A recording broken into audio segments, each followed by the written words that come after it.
It's the eve of the D-Day anniversary, the invasion 68 years ago, when American and Allied combat troops waded ashore on the beaches of Normandy to turn the tide of World War II in Europe.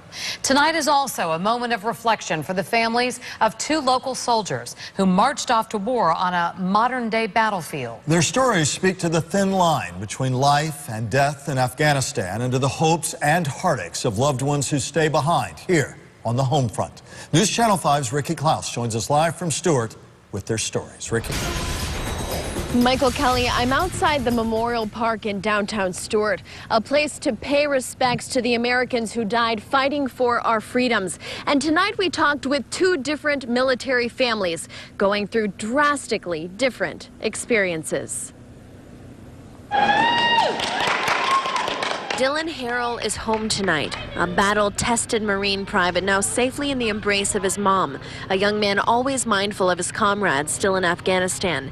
Harrell just finished his first tour there, where he was on minesweeping duty. Just make sure your Marines, your buddies are okay and you got their back. We were very fortunate, that he went to Afghanistan and came home safe. The fortunes of war, and tonight a reminder of the tragic misfortunes. I'd like to take a few minutes to tell you about my son. At a Christian group gathering in Stuart, another local family of another local soldier talks about their loss. He was a warrior to the world, but he was our little boy. A dad and mom grieved the loss of their son. Navy SEAL Aaron Vaughn from Stuart died last year in Afghanistan when his helicopter crashed during a firefight.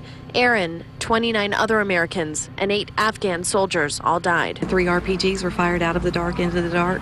2 of them missed, and 1 made contact in a 1 in a million shot. Their son, suddenly gone, the fierce warrior with the tender heart for the family. In the 30 years that he lived on this earth, he never spoke a disrespectful word to me. He's the greatest American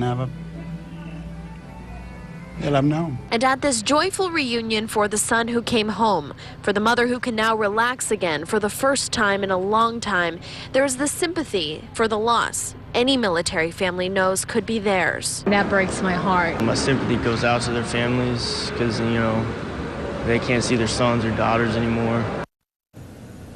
The Vaughns are headed to Arlington National Cemetery in Washington, D.C. tomorrow for a burial of their sons and his comrades' remains.